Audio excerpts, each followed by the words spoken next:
안녕하세요. 저는 30대 남자입니다. 저는 아빠와 할머니 손에서 자랐어요. 어릴 때부터 책에 관심이 많았는데 엄마가 책을 많이 사주셨거든요. 사실 너무 어릴 때 엄마가 집을 나가시는 바람에 있는 기억은 그것뿐이었어요. 어릴 때 제 책장엔 엄마가 사주신 백과사전 시리즈와 다양한 책들이 있었는데 엄마가 보고 싶을 때마다 책을 읽었습니다. 덕분에 어릴 때부터 공부를 좀 잘했어요. 아이고, 우리 손자 또 100점이야? 누굴 닮아서 이렇게 머리가 좋아? 누굴 닮긴 치아빠 닮았지. 그런가? 사실 난 공부랑은 담을 쌓고 살아서 그 사람이 책을 좋아하긴 했지. 쉿! 조용히 안 해? 아빠가 말하는 그 사람이 엄마라는 걸 어렴풋이 알고 있었어요. 할머니는 엄마에 관한 얘기가 나올 때마다 발작하듯 화를 내셨습니다. 더러운 것. 너 버리고 새빵 사는 총각이랑 바람났잖아. 할머니는 저를 보면서 물으셨어요. 너도 기억나지? 그 총각. 네, 똑똑히 기억해. 네 엄마는 그놈이랑 바람나서 너랑 아빠 버리고 집을 나가버렸어. 자라는 내내 귀에 딱지가 않도록 많이 들은 말이었습니다. 저도 어렴풋이 기억나는 순간이 있었어요. 우리 집 새방에 허여멀고 난 대학생형이 살고 있었는데 백지장처럼 마른 사람이 저만 보면 잘 웃고 참 잘해줬어요. 과자 먹을래? 그 형은 저를 볼 때마다 과자를 사주거나 아이스크림을 사주었는데 꼭 손을 잡고 함께 슈퍼에 갔었습니다. 엄마는 그런 저와 그 형을 미소를 지으며 보고 있었어요.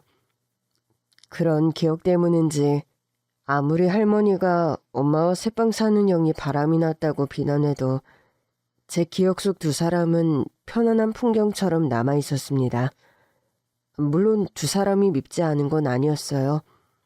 엄마를 그 형한테 빼앗겼다는 거고 그건 나에게 책을 사주고 읽어주던 다정한 엄마를 빼앗겼다는 뜻이었으니까요. 엄마가 집을 나간 뒤 저에게 책을 읽어주는 사람은 없었습니다. 아빠는 늘 일을 하느라 집에 늦게 오셨고 할머니는 그저 밥을 챙겨주시는 것 외에는 별다른 교류가 없었어요. 주로는 노인정에 나가 동네 할머니들과 어울려 노시거나 늘 방에만 있는 저에게 종종 좀 나가서도 놀라는 말씀만 하셨죠. 저는 방에 틀어박혀 있는 걸 좋아했어요. 주로는 책을 읽었고 책을 읽으면서 상상하길 좋아했죠. 그런 탓인지 학교에서도 저는 친구들과 어울리는 것보단 책 읽는 걸 더 좋아하던 애였어요. 책이 없으면 교과서라도 읽었고 그마저도 지루하면 문제집을 풀었기 때문에 중고등학교 내내 전교 1등을 놓친 적이 없었죠. 친구들에게 저는 말이 없고 늘 공부만 하던 애였는데 아무래도 친구들의 말에 끼는 게 쉽지 않았어요. 아, 엄마가 오늘 일찍 오래. 아, 왜? 우리 PC방 가기로 했잖아. 아, 나도 엄마한테 겨우 허락받았단 말이야. 야, 그럼 네가 갈래? 너 PC방 한 번도 안 가봤지? 친구가 갑자기 저에게 묻는데 할 말이 없더라고요. 실제로 저는 PC방에도 가본 적이 없었습니다. 책 읽고 공부하는 것 외에는 관심이 없어서 그랬지만 막상 그런 상황이 되고 보니 제가 간다고 하면 저만 엄마 없는 티가 날 것 같더라고요.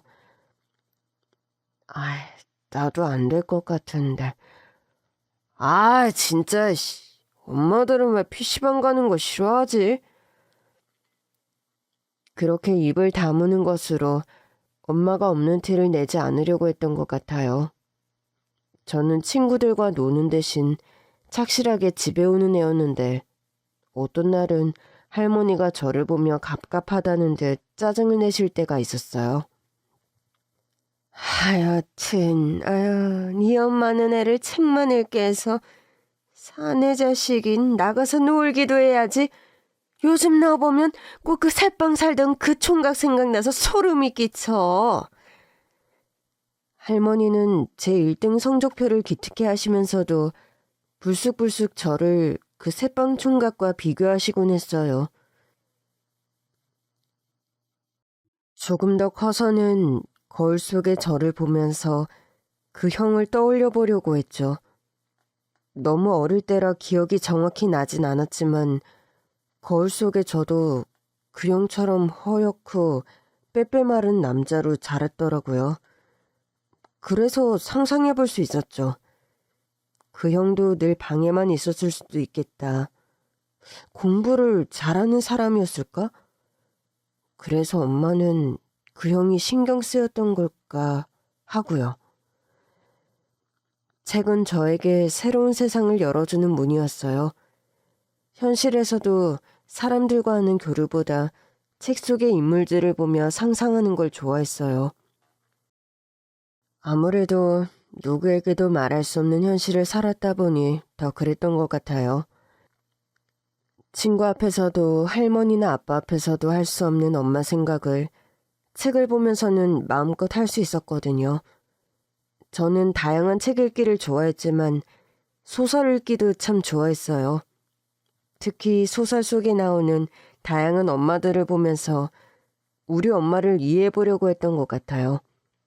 책 속에 나오는 엄마들은 하나같이 완벽하지 않았거든요. 그런 엄마들의 심리나 선택을 보면서 우리 엄마는 왜 그런 선택을 했을까? 누구에게도 물을 수 없는 질문을 소설을 보며 했던 거죠. 특히 책 속에서 바람이 난 엄마가 나오면 유독 더 유심히 봤던 것도 같아요. 이 엄마는 그 남자의 이런 면에 마음이 흔들렸구나. 그럼 우리 엄마는 그 형의 이런 점 때문에 나와 가족까지 버리고 집을 나간 건가? 생각해보곤 했어요. 누군가 듣는다면 이런 생각을 하는 저를 미쳤다고 할 수도 있잖아요. 그러나 이 생각은 제 방 안에서 저 혼자만 간직하는 비밀이었죠. 덕분에 저는 누가 봐도 평범한 모범생이었지만 마음 안에는 나를 버린 엄마를 이해하고 싶은 마음과 미워하는 마음이 공존하는 복잡한 내면을 가진 아이였습니다. 제 나름은 잘 감췄다고 생각했지만 돌아보면 많이 독특한 애였던 것 같아요. 그게 제 안의 상처라는 걸 어른이 돼서야 알았죠. 감사하게도 저는 22살에 사법고시에 합격했습니다. 제가 고시에 합격하자 할머니와 아빠는 집안의 경사라며 즐거워하셨어요. 아유, 우리 손자. 아유, 내가 이럴 줄 알았다. 어릴 때부터 책만 붙잡고 살더라니. 엄마도 참. 아유, 엄마는 우리 애 보고 나가서 놀기도 좀 하라고 엄청 뭐라고 했으면서. 그거야. 얘 엄마가 얘를 너무 책만 읽게 했잖아. 사법고시는 책이랑 아무 상관이 없지. 사법고시에 합격했다는 건 비로소 할머니와 아빠의 집에서 독립하게 됐다는 뜻이기도 했어요. 사실 그걸 바라고 열심히 공부했거든요. 저는 처음으로 할머니의 말에 토를 달았던 것 같아요. 할머니, 책을 많이 읽어서 공부도 잘한 게 맞아요. 뭐? 엄마가 책 읽는 습관도 들여주셨고 책을 읽으면서 엄마 생각도 많이 했거든요. 아니 얘가 뜨신 밥 먹여서 금이 오기야 길러놨더니 웬 쉰소리야. 네 엄마가 널 위해서 한 게 뭐가 있는데. 할머니께서 말씀하셨잖아요. 엄마가 저한테 책만 읽게 했다고. 덕분에 습관이 된 거라고요. 요즘 책 안 읽는 사람들이 얼마나 많은데요. 제가 할머니와 아빠의 집에서 한 첫 반항이었습니다. 할머니는 기가 차하셨고 이번엔 아빠가 버럭 화를 내시더라고요. 너 이 자식, 사법고시 붙었다고 눈에 뵈는 게 없어? 어디 할머니한테... 아빠, 저도 그동안 입 다물고 잘 살았잖아요. 뭐야? 저도 자식인데 엄마가 왜 안 보고 싶겠어요? 제 심정은 이해해 본 적 있으세요? 임마, 우리가 말했잖아. 엄마는 스스로 나간 거라니까. 그래도 저한테는 엄마잖아요. 덕분에 사법연수원에 들어가기 전까지 집안 분위기가 아주 싸했습니다. 처음엔 축제 분위기였던 집안은 마치 초상집 같았고 저는 조용히 짐을 챙겨서 사법연수원으로 들어갔습니다. 집을 나와서 연수원으로 들어갔는데 비로소 숨통이 트이는 기분이었습니다. 할머니와 아빠의 밑에서 안전하게 잘 자랐지만 한편으론 참 갑갑했다는 걸 비로소 깨달은 순간이었죠. 사법연수원에 들어간 후 저는 전과는 좀 달라졌습니다. 동기들과 어울리기도 하고 그저 조용히 묵묵히 공부만 했던 전과 달리 당차다는 소리를 듣기 시작했어요. 저조차도 놀란 변화였습니다. 연수를 마친 뒤 저는 검사로 발령받았고 지방에서 근무를 시작했습니다. 그런데 하필 근무를 시작한 곳이 엄마의 고향이었어요. 그곳이 엄마의 고향이라는 건 연수원에 오기 위해 짐을 싸다가 알게 됐습니다. 창고에서 혹시 가져갈 만한 것이 있나 찾던 중 오래된 앨범을 찾았거든요. 앨범을 보는데 엄마의 학창시절 사진이 있더라고요. 학교를 배경으로 찍은 사진도 있어서 찾아보니 지방에 있는 고등학교였어요. 처음엔 잊고 지내려고 했습니다. 막 발령을 받아 정신이 없던 때기도 했고 이제와 엄마에 대해 생각하는 게 무슨 소용인가 싶었어요. 그러나 발령을 받은 지 한 달 정도 지난 어느 휴일, 저는 엄마의 모교로 향했습니다. 그냥 멀리서 한번 보고 올까 했는데 막상 가보니 안에도 들어가 보고 싶더라고요. 그렇게 운동장을 걷는데 얼굴도 겨우 어렴풋이 기억하는 엄마가 이 학교를 다녔다고 하니 신기하더라고요. 저기... 그런데 그때 선생님으로 보이는 남자분이 말을 걸더라고요. 네? 혹시 졸업생이에요? 아니요. 그럼 제가 착각했나 보네요. 낯이 익어서. 평소라면 그러려니 하고 지나갔을 거예요. 그런데 그 순간 그분이 저를 보고 떠올린 사람이 누군지 궁금해지더라고요. 엄마가 다니시던 학교예요. 아, 그래요? 혹시 엄마 성함이...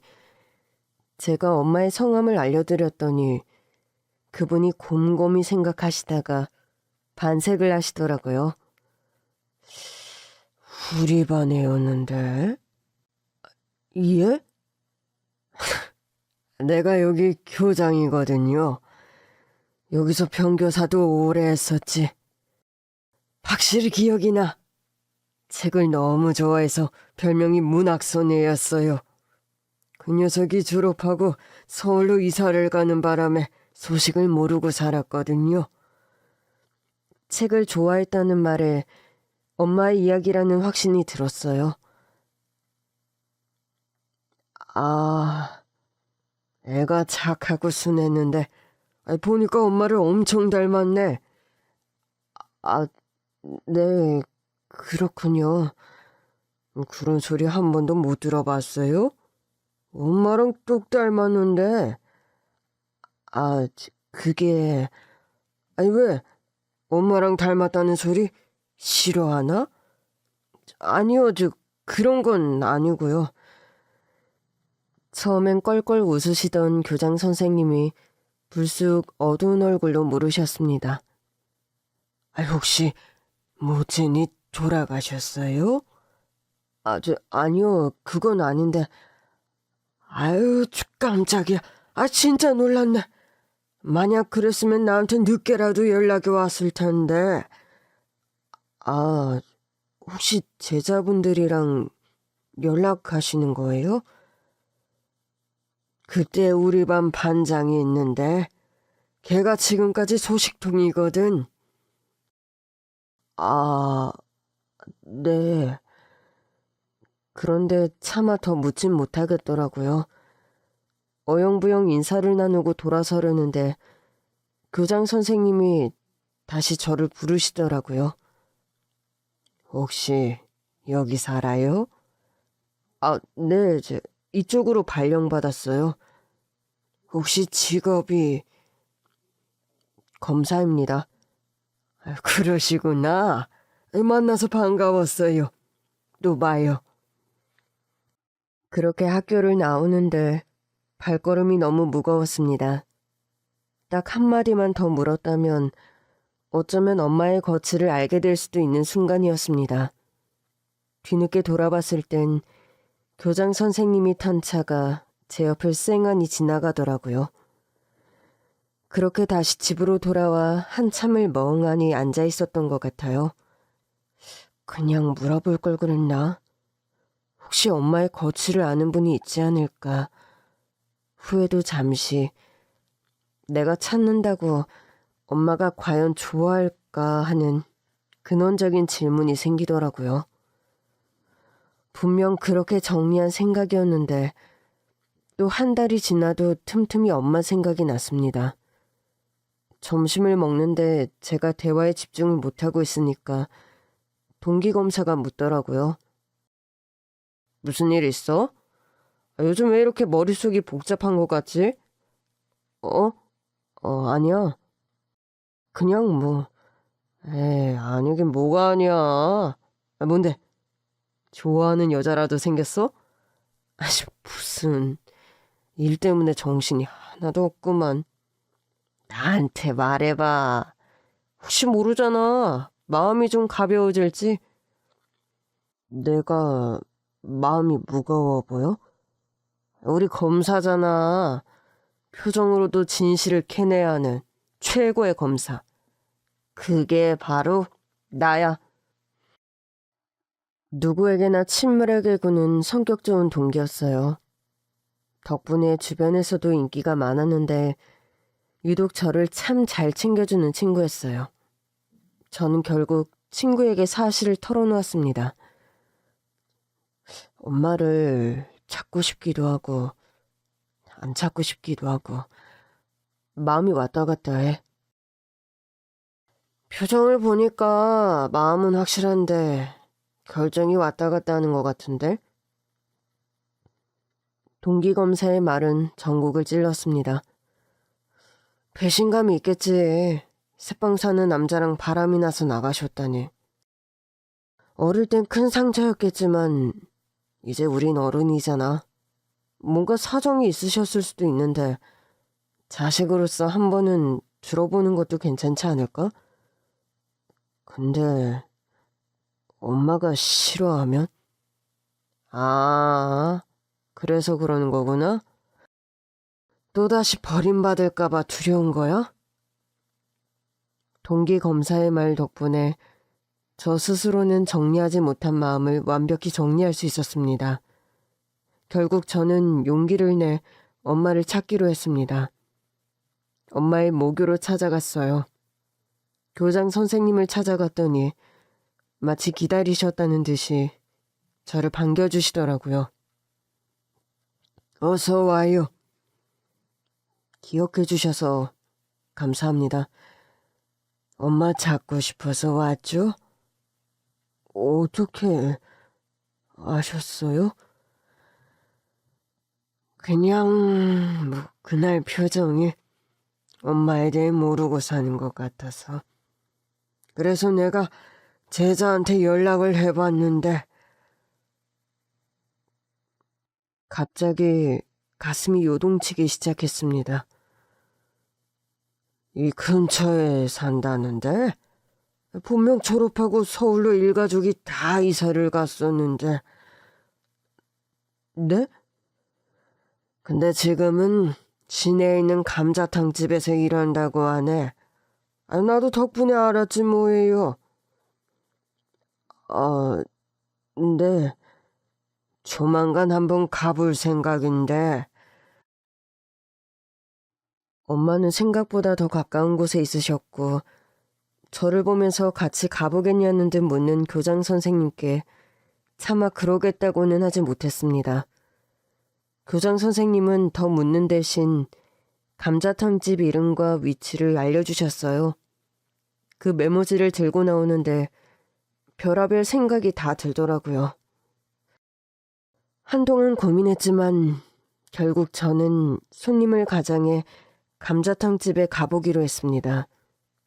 막상 가게 앞에 도착했을 땐 의외로 마음이 덤덤했어요. 생각해보니 엄마 얼굴도 잘 기억나지 않는데 본다고 해서 기억은 날까 싶더라고요. 엄마 역시 마찬가지일 거라고 생각했어요.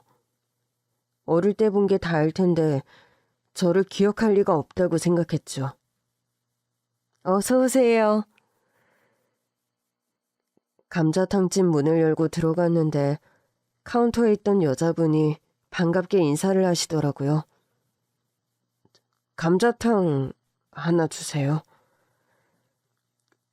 사실 차마 고개를 들고 갈 수가 없어서 인사를 해주신 분과는 눈도 못 마주친 상태였어요. 자리에 앉아서야 고개를 들었는데 카운터에 아무도 없더라고요. 조금 기다리다 보니 감자탕이 나왔는데 젊은 남자 아르바이트생이 가져다 주더라고요. 일단 먹긴 먹는데 입으로 들어가는지 코로 들어가는지 모르겠더라고요.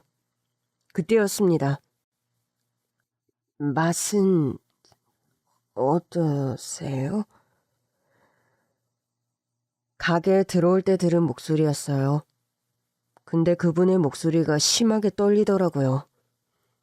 슬쩍 옆을 봤는데 그분도 손을 덜덜 떨고 있는 겁니다. 그 순간 알 것 같았습니다. 이분이 제 엄마라는 걸요. 천천히 고개를 들었는데 그분이 이미 한참 운 얼굴로 저를 보고 있더라고요. 저는 너무 당황스러웠습니다. 혹시 절 알아보시는 거예요? 당연하지. 어떻게 내 아들을 몰라봐. 저는 도저히 이해가 가지 않더라고요. 어릴 때 본 게 전부인데 어떻게 절 알아봐요?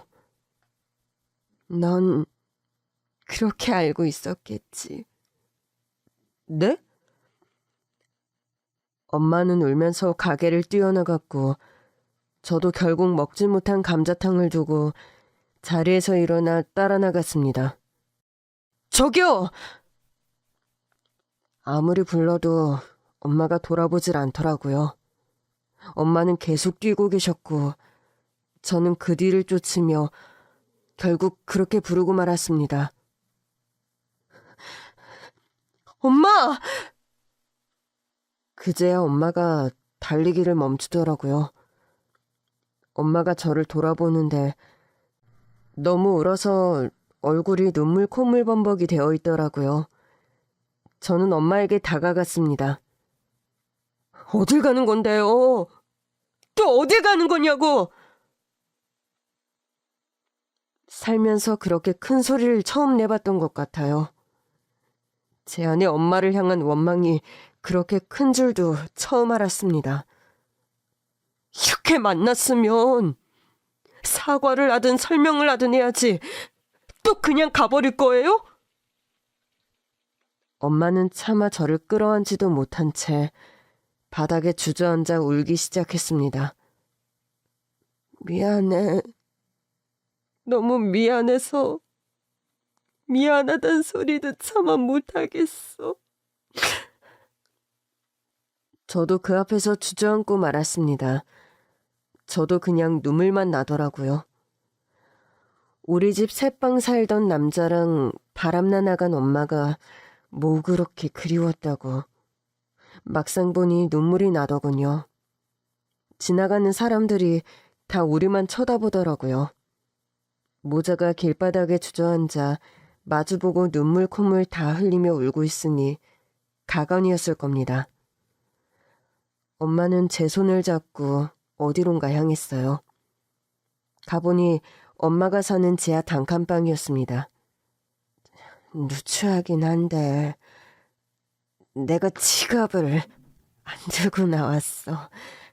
그래서 가지고 가려고 했는데. 왜요?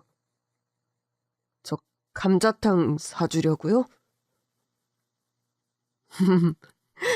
사장님이 외상은 안 좋아하거든.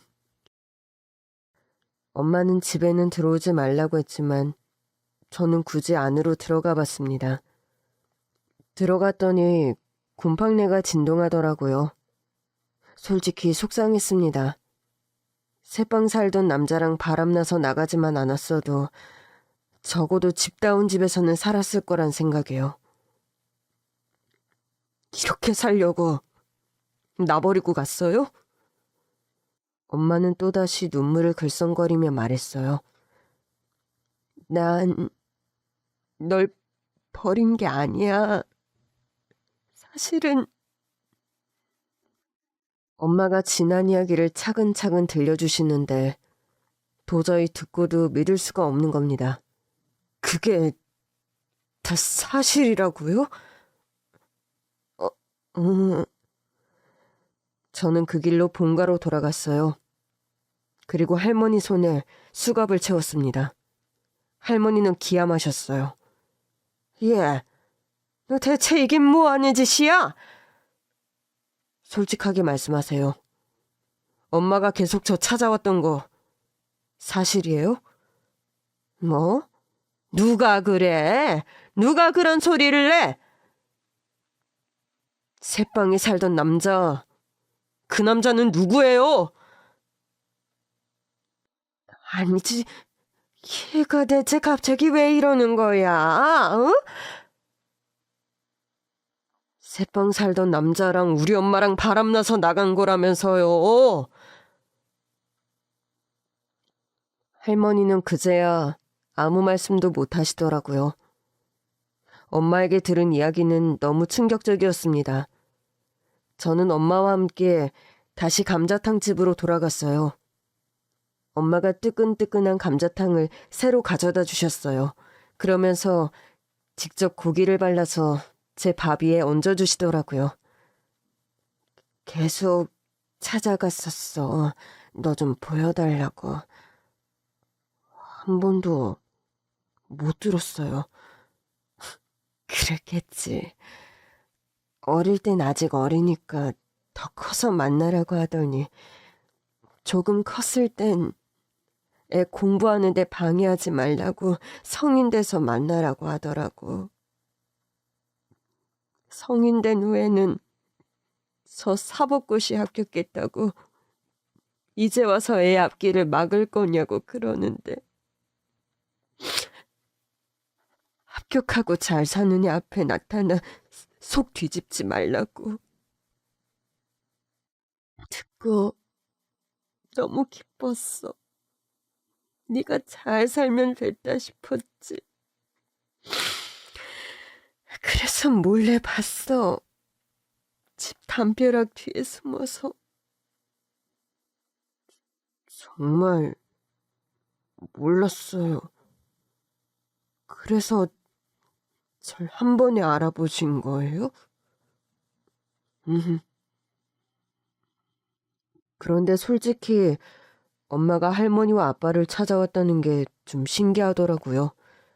엄연히 다른 남자와 바람이 나서 집을 나간 건데 아무리 자식이 보고 싶어도 쉽게 찾아올 수 있는 일인가 싶었죠. 근데 어떻게 찾아오신 거예요? 새방 살던 남자랑 바람나서 나갔다고.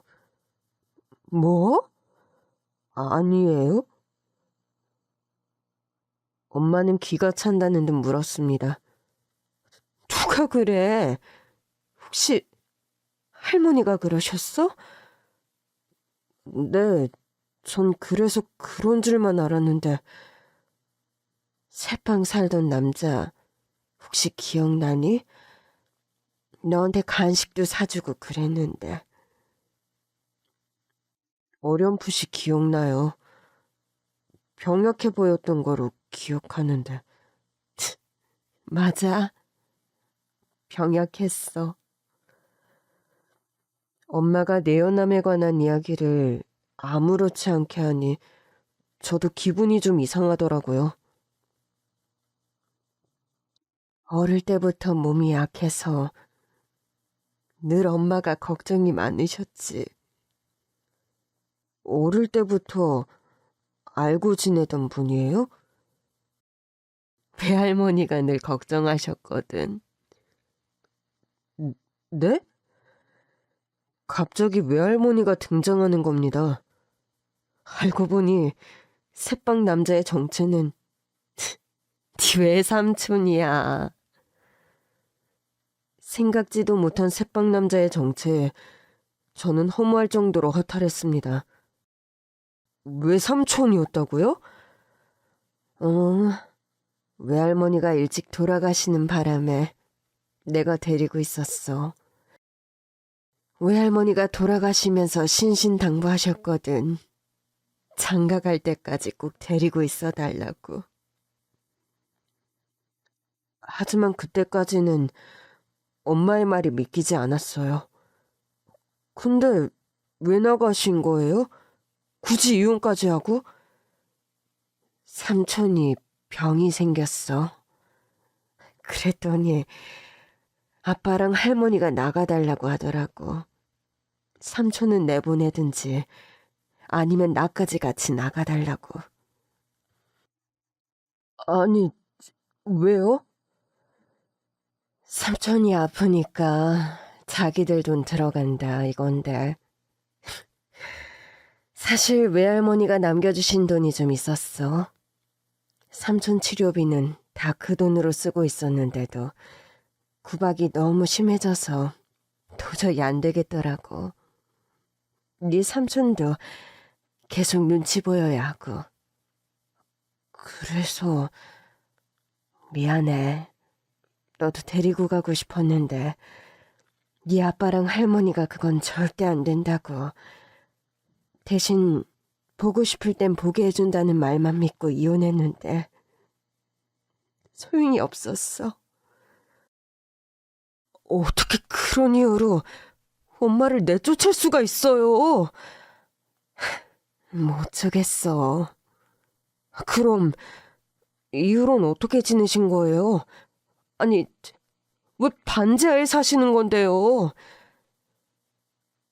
외할머니가 주신 돈도 다 떨어졌고 이혼하고 돈 벌면서 네 외삼촌 병수발을 꽤 오래 했어. 그럼 외삼촌은 오래 아프다 먼저 갔어. 그런 줄도 모르고 죄송해요. 네가 뭐가 죄송해. 뭐가 어찌됐든 엄마는 너한테는 죄인이야. 너도 얼마나 힘들었겠어. 엄마도 없이. 이 감자탕 엄마가 끓인 거야. 많이 먹어. 더 줄게. 그날 저는 엄마가 직접 끓여서 고기를 발라준 눈물의 감자탕을 먹었습니다. 다 먹고 나니 도저히 화가 나서 못 견디겠더라고요. 엄마, 저 안 되겠어요. 할머니랑 아빠부터 만나야겠어요.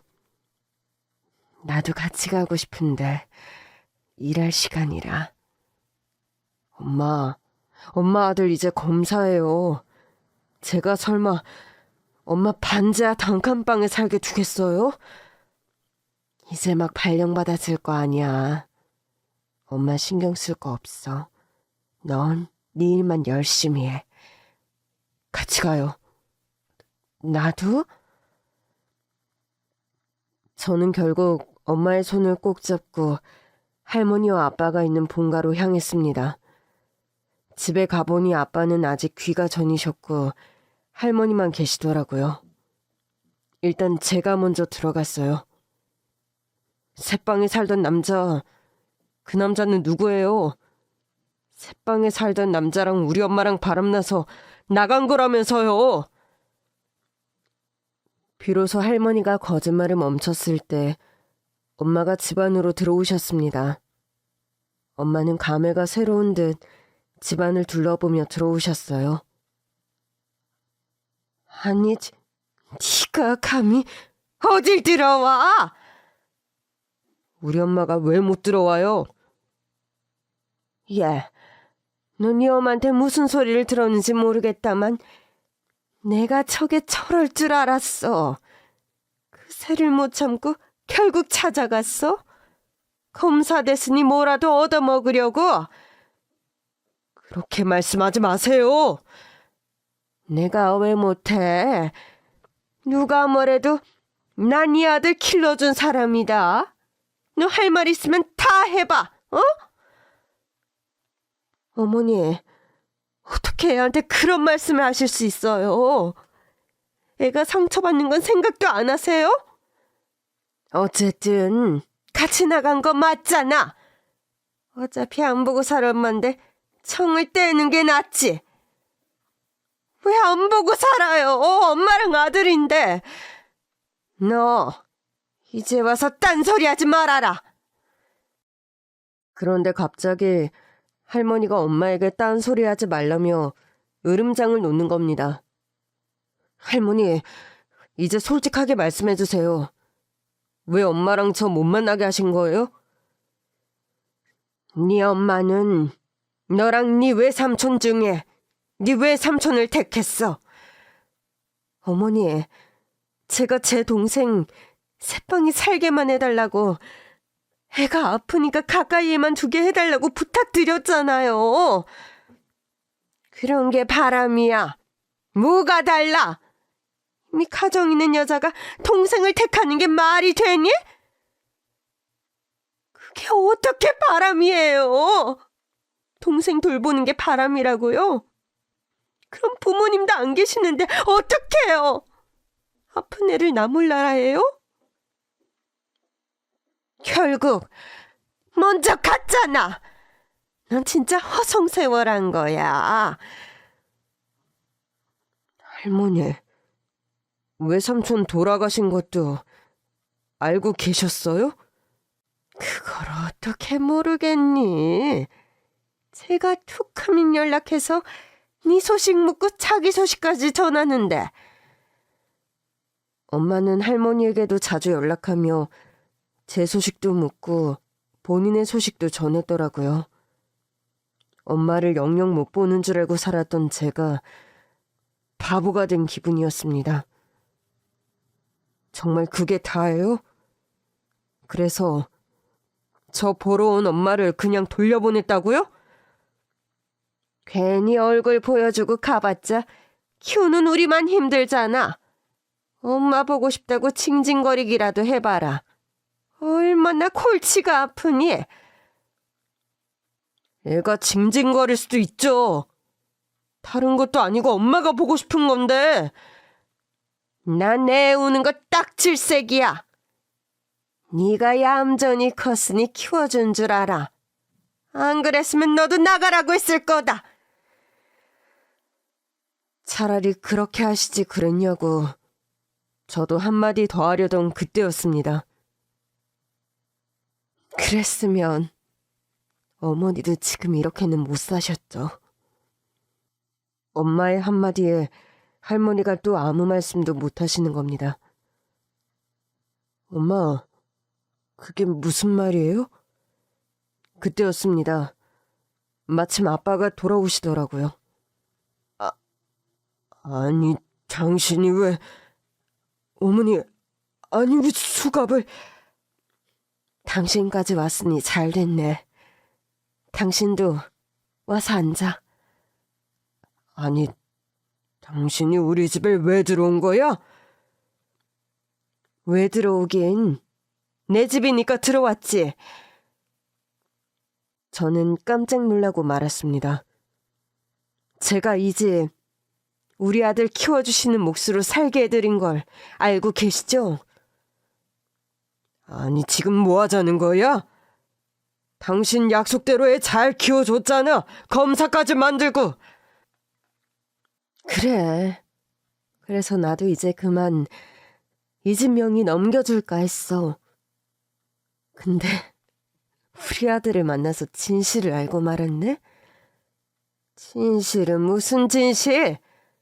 진실은 우리가 네 아들을 약속대로 잘 키워줬다는 거야. 약속했잖아.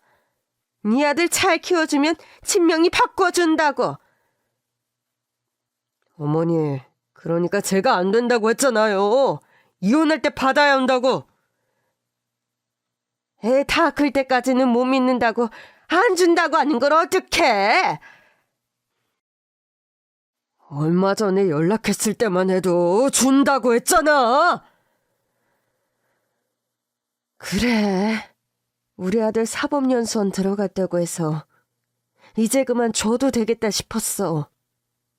당신 앞으로 주면 어차피 내 아들 거니까. 아니, 이게 다 무슨 얘기예요? 우리 집이 엄마 거라고요? 엄마는 한숨을 내쉬더니 말했습니다. 그래서 널 못 만나게 한 거겠지. 내가 널 데리고 가면 이 집이 물거품이 될 테니까. 아빠랑 할머니는 서로 눈치만 보더라고요. 두 분이 말씀해보세요. 그게 사실이에요? 다 널 위해 그런 거야. 막말로 이혼한 네 엄마가 다른 남자랑 결혼해서 집 가지고 튀어봐. 그럼 이 집이 누구 몫이 되겠어? 절대 네 몫은 안 된다. 아빠, 엄마는 그럴 여유도 없이 사셨어요. 지금도 반지하 단칸방에 산다고요. 이거 아빠, 아유, 그래서 우리 아들을 찾아갔구만. 이제라도 애 설득해서 집 찾으려고? 결국 이럴 생각이었지? 이럴 생각이면서 순순히 안 만나는 척한 거지? 내가 새빵 사는 남자랑 바람 피워서 나갔다고 한 이유도 그래서였어? 애가 날 미워하게 만들려고? 그건 엄마 생각이었어. 어차피 우리가 키울 거고 내가 재혼할 수도 있는데 굳이 친엄마한테 정 넘겨서 뭐하냐고. 그래서 애한테 상처를 줬다고? 살면서 그 정도 상처 안 받는 사람도 있나? 우리가 그렇게 한 덕에 당신이 이 집 안 차지한 거고 덕분에 애도 편하게 잘 컸잖아. 그리고 막말로 이 집은 이제 당신 집도 아니지. 우리 세 식구가 산 세월이 얼만데. 우리 아들 잘 키워달라고 준 집이었어. 잘 키웠잖아. 검사 됐잖아. 세상 사람들 다 자꾸 물어봐라. 우리가 약속을 지켰나 안 지켰나. 그렇게 떳떳하고 싶었으면 정정당당하게 했어야지. 예, 우리가 정정당당 안 한 건 또 뭐니? 애한테 절 미워하게 하셨잖아요. 그건 애를 사랑한 선택은 아니죠. 우리 애보다 집이 더 중요했던 거지. 비로소 이 모든 소동의 이유를 알겠더라고요. 그러나 한편 얘기를 들을수록 엄마도 이해가 가지 않았습니다. 엄마, 그럼 이혼하고 이 집에서 저랑 삼촌이랑 살았어도 됐잖아요. 엄마가 직업이 없었어. 그래서 소송으로 가면 법적으로 양육권을 얻기가 불리했어. 그렇긴 하네요. 네 아빠랑 할머니가 널 데리고 나도 모르는 곳에서 산다고 하는 것보단 차라리 이 집에서 잘 살고 있다고 믿으면 마음이 편할 것 같았어. 그래서 아빠랑 할머니가 엄마가 찾아오는 걸 싫어하면서도 이사를 안 간 거였네요. 아빠랑 할머니를 보는데 제 눈을 피하더라고요. 결국 저와 엄마 사이를 막았던 이유가 이 집 때문이었다니. 기는 찼지만 진실을 알게 되어 다행이다 싶었습니다. 저는 할머니의 손목에서 수갑을 풀었습니다. 아니, 근데는 대체 이게 뭐 하는 거야? 검사라고 유세냐? 죄도 없는 할머니한테 수갑을 채워. 엄연히 말하면 죄가 있죠. 저를 속였고 엄마도 속이셨으니까. 어쭈, 아주 나한테도 채워보지 그러냐? 채우면 어쩔 건데, 어?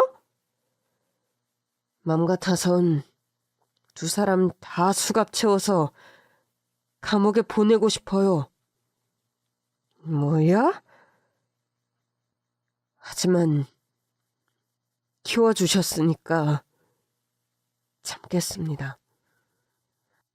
저는 엄마의 손을 잡으며 말했습니다. 엄마, 가요. 그런데 할머니가 엄마에게 매달리시더라고요. 갈 때는 가더라도 약속은 해야지. 이 집 우리한테 줄 거지? 어머니, 내가 평생 네 자식 키워주면서 늙었는데 이 정도도 안 해준다고? 그러지 말고 너도 여기 와서 살아. 우리한테 집 주면 새방에서 너 살게 해줄게. 할머니는 끝까지 염치가 없으시더라고요. 할머니, 그만하세요. 뭘 그만해? 내가 너 키우느라 이렇게 늙었는데 이 나이에 내 집 하나 없이 살아야겠니? 너무 피곤하네요. 일단 갈게요. 결국 저와 엄마는 막차를 타고 돌아왔습니다. 돌아가는 버스 안 엄마가 내내 제 손을 꼭 잡고 계셨어요. 저는 엄마의 선택이 너무 놀라웠습니다. 엄마, 아무리 그래도 그렇지. 엄마는 반지하 단칸방에 살면서 아빠한테 그 집을 주려고 했어요? 약속을 지켰다고 생각했으니까. 널 속인 줄은 꿈에도 몰랐지.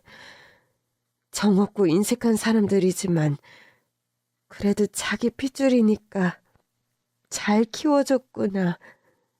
그럼 됐다 싶었어. 그 집은 어떻게 엄마 집이 됐어요? 외할머니 집이었어. 엄마가 20살이 되면서 서울에서 살겠다고 했더니 엄마랑 아버지가 시골에 있던 고향집까지 팔고 다 같이 서울로 와버린 거야. 험한 서울에 자식 혼자 떼놓고는 못 사신다면서. 그때 외할머니 외할아버지가 산 집이야. 그런 집을 어떻게 전 남편한테 집을 줘요? 엄마라서 가능한 거지. 나는 너만 생각했거든. 근데 생각이 짧았지 뭐니. 이제 그 집을 너한테 주면 되는 거잖아. 그래도 엄연히 성인인데. 전 싫어요. 엄마가 가지세요. 엄마가 반지하 단칸방에 사는 거 솔직히 마음 아파요. 엄마 괜찮았어. 네가 잘 커져서 그게 엄마가 살아가는 힘이었어. 이제부터는 더 큰 힘이 돼드릴게요. 그러니까 그 집은 엄마 명의로 남겨둬요. 고민하고 있어. 그래도 약속인데. 전 엄마가 그 집을 이제라도 찾으셨으면 좋겠어요. 외가였다면서요. 그럼 어떡해. 네 아버지 벌이는 예전보다 못한 것 같던데 길바닥에 나 앉아 살라고 해? 새방에 들이면 되겠네. 월세 받으면서. 뭐? 물론 절반은 농담이었습니다. 다만 엄마 집에 살면서 외삼촌을 새빵남자라고 칭하던 아빠와 할머니가 좀 밉더라고요.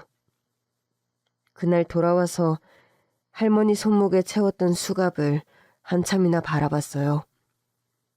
감정이 격해져서 좀 심했다 싶었지만 엄마를 만나지 못했다면 끝까지 저를 속였을 아빠와 할머니를 생각하니 분이 식질 않더라고요.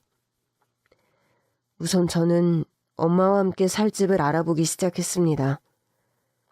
작아도 좋으니 쾌적한 집을 구하려고 했어요. 지방이다 보니 아파트가 비싸지 않아서 집을 구하는 건 어렵지 않았습니다. 당장 입주가 가능하다고 하더라고요. 가구를 들인 뒤 엄마에게 전화를 걸었습니다. 엄마, 일 끝났어요? 네 말대로 오늘은 점심에만 한다고 했어. 근데 왜? 엄마, 제가 주소 찍어드릴 테니까 그쪽으로 오세요.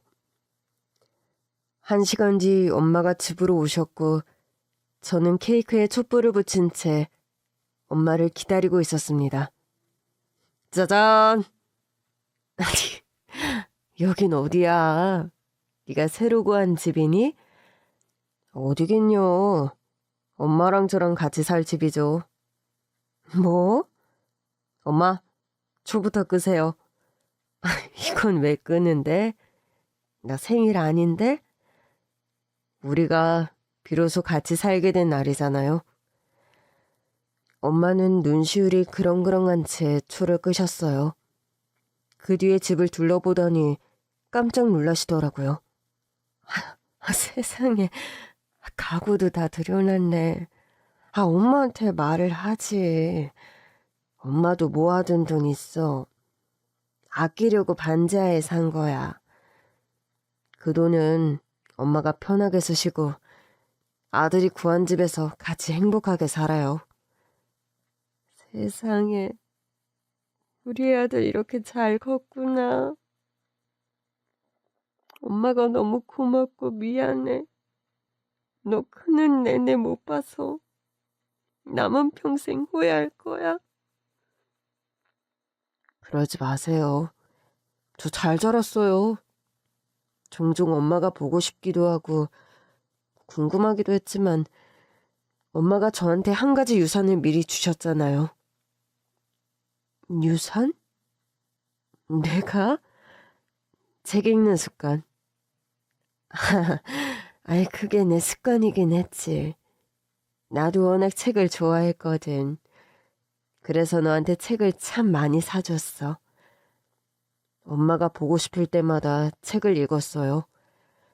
그러면서 우리 엄마는 어떤 사람이었을까 상상하고 그랬거든요. 덕분에 제가 IQ도 높은데 EQ도 높잖아요. 아유, 착한 내 아들. 다들 금수저로 태어나고 싶어서 안달인데 그저 책 하나 읽은 습관 준 걸 유산이라고까지 해주네. 유산 맞아요. 금수저보다 훨씬 더 좋은 유산. 엄마가 얼마나 행복해 하시던지 그날 이후 집을 꾸미기 시작하시는데 가만히 보니 본가와 분위기가 비슷하더라고요. 본가가 엄마의 집이 맞다는 걸 새삼 깨달았죠. 일을 마치고 무거운 몸으로 돌아오면 엄마는 된장찌개며 김치찌개 등 매일 다른 저녁을 차려주셨어요. 엄마, 저 점심도 잘 먹고 다녀요. 힘들게 매번 새로 반찬 안 하셔도 돼요.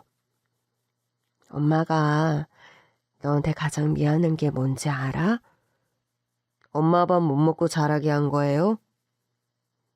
내가 알아주는 손맛 장인이거든? 이렇게 맛있는 밥을 못 먹고 자라게 했으니 미안할 수밖에? 심지어는 제가 올 때까지 식사도 안 하고 계시더라고요. 그럼에도 따뜻한 날들이 이어지고 있던 어느 날 집에 돌아왔는데 바깥에서부터 안이 시끄러운 겁니다. 평소라면 초인종을 누르고 들어갔겠지만 아무래도 이상해서 급히 비밀번호를 누르고 들어갔어요. 그랬더니 할머니와 아빠가 어떻게 알고 온 건지 엄마를 다그치고 있더라고요. 빨리 사인 안 해도 못한다고. 내가 줄 마음이 있어야 주는 거지. 아빠는 힘으로 엄마의 손을 잡고 있었어요. 강압적으로 사인을 하게 하려고 하는데 엄마가 있는 힘껏 몸부림을 치고 있었습니다. 화장실 갈 때랑 나올 때 마음이 달라도 유분수지. 이제 와서 딴소리 하겠다는 거냐? 지금 뭐 하시는 거예요? 저는 그 모습을 영상으로 촬영하기 시작했습니다. 너 지금 뭐 하는 거야? 영상으로 찍어서 두고두고 갑으로 남기려고요. 제 자식한테도 남겨줄 겁니다. 이렇게 못난 할아버지랑 증조 할머니가 있었다는 거, 이렇게 살면 안 된다는 훈육용으로 사용할 거예요. 뭐야? 너 당장 휴대폰 내리지 못해? 부끄러운 줄은 아시나 봐요. 전혀 모르시는 줄 알았는데. 내리래도! 아빠는 저에게 달려들었고 그 순간 엄마가 발을 뻗어서 아빠에게 다리를 걸더라고요. 엄마의 다리에 걸린 아빠는 앞으로 고꾸라지며 얼굴을 바닥에 받았습니다. 아이, 내 코!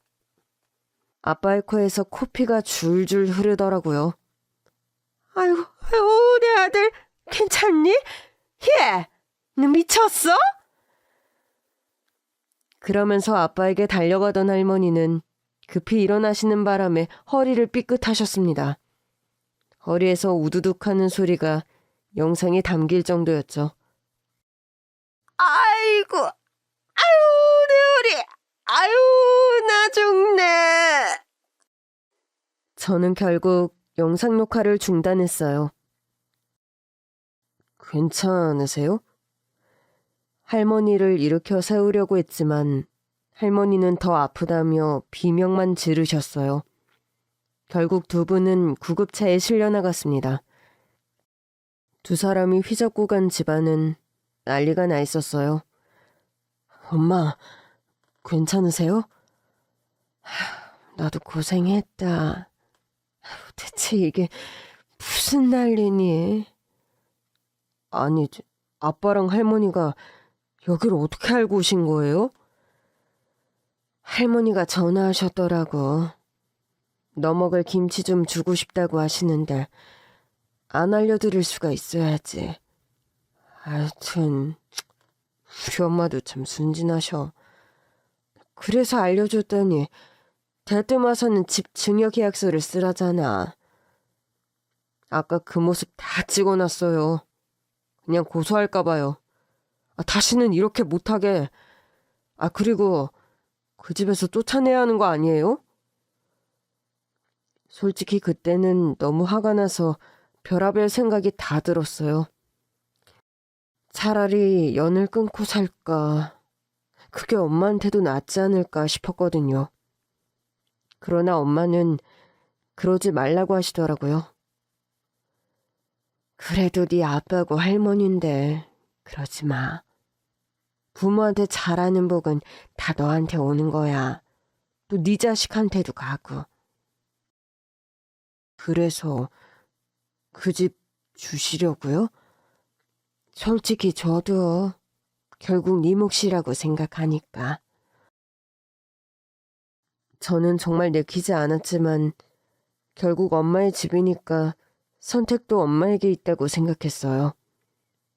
엄마는 한동안 생각하더니 증여계약서를 작성하기 시작하더라고요. 저는 너무 당황스러웠지만 엄마가 그러겠다면 그 뜻에 따라야 한다고 생각했어요. 그런데 작성을 마친 엄마가 저에게 증여계약서를 내미시더라고요. 이제 네가 쓸 차례야. 네? 엄마가 아니랬어. 그냥 둬도 그만이라고 생각했는데 이 집 해결 안 하면 저 사람들은 계속 찾아올 거야. 그때마다 너한테 못 볼 걸 보이고 가족으로서 정 떨어지게 하면 안 될 것 같아. 지금도 봐. 너는 그냥 고소하고 싶다고 하잖아. 이런 모습을 안 보게 하기 위해서라도 확실하는 게 낫겠다.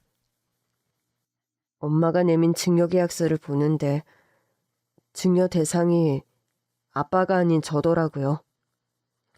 어차피 너 주려고 한 거니까 네 명의로 하자. 대신 할머니 살아계시는 동안은 그 집에서 지내게 해드리자. 어차피 너랑 나는 여기서 살 거니까 당장 그 집에 들어가 살 필요가 없잖아. 할머니 돌아가시면 아빠는요? 아빠는 새빵 살게 할까? 월세 받고. 엄마가 장난스럽게 말씀하시기에 저는 맞장구를 쳤습니다. 좋은 생각이에요. 난 완전 찬성. 저는 결국 엄마에게 집을 증여받았습니다. 그 주 주말 저는 할머니와 아빠를 찾아가 말했습니다. 이 집 제가 증여받았어요. 뭐? 그래서 우리더러 나가라는 거냐? 증여는 받았지만 사실상 엄마의 집이었습니다. 엄마의 뜻을 따르는 게 맞다고 생각했어요. 마음 같아선 자식된 도리도 하기 싫지만 안 그럴 거예요. 엄마가 그러지 말라고 하셨거든요. 원래 살던 대로 편히 지내세요. 용건을 말한 뒤 나가려는데 오래전 외삼촌이 살았던 새빵이 보이더라고요. 자신이 살던 집에서 새빵살이 했던 외삼촌을 생각하며 마음이 쓰렸어요. 내 외삼촌이어서 저만 보면 그렇게 환하게 웃고 간식도 사주고 그랬구나 생각하니 마지막을 못 지킨 게 너무 아쉽더라고요. 그 다음 주 주말 저는 엄마와 함께 외삼촌의 유골함을 안장했다는 수묵장지로 향했습니다. 집에서도 멀지 않더라고요. 그럼 엄마는 이혼하고 외삼촌이랑 같이 고향으로 온 거예요? 외삼촌이 어릴 때 자란 고향으로 가고 싶다고 하더라고. 너랑 좀 멀어지는 건 아쉬웠지만 그래도 여기가 집값도 더 싸고 일 구하기도 쉬워서 어쩔 수가 없었어. 나는 엄마랑 내가 이렇게 연결된 줄도 모르고 실은 엄마의 보호 아래서 자란 거네요. 엄마의 집에서. 그나마 그게 나한테는 위로고 안심이었어. 처음으로 삼촌의 나무를 보는데 눈물이 났습니다. 삼촌, 저 많이 아껴주셔서 감사했습니다. 어쩐지 할머니랑 아빠의 말을 듣고도 삼촌과의 기억이 참 따뜻했어요. 그랬어? 네, 생각하면 참 따뜻해서 이상하다 싶었는데 제 외삼촌이셨네요. 마지막을 못 지켜서 죄송해요. 저라도 지켜드렸어야 했는데. 삼촌은 그저 네가 잘 지내기만 바랬어. 늘 미안했고. 왜요? 자기가 너한테서 엄마를 뺏었다고 생각했거든. 저는 삼촌의 이름이 붙은 나무를 조심스럽게 쓰다듬으며 말했습니다. 삼촌, 엄마랑 저 이제 같이 살아요. 어때요? 보기 좋죠? 돌아오는 길 엄마와 약속했습니다. 외삼촌 나무도 자주 보러 오자고요. 그 후로 몇 년이 지났어요. 솔직히 아빠와 할머니는 자주 뵙진 못하겠더라고요. 그래도 자식된 도리로 종종 용돈은 보내드리고 있습니다. 엄마와는 시간이 될 때마다 여행도 가고 평소에도 산책도 다니면서 뒤늦게나마 일상을 공유하는 중입니다. 이제 일 좀 그만하시라고 하는데도 생활비며 용돈은 직접 벌어 쓰실 거라고 고집을 피우시네요. 그 돈으로 저한테 먹이고 입히시는 게 요즘 엄마의 취미입니다. 그래서 오늘도 무척 바쁘지만 엄마가 취미 생활도 좀 하실 수 있게 집에 일찍 가야겠습니다.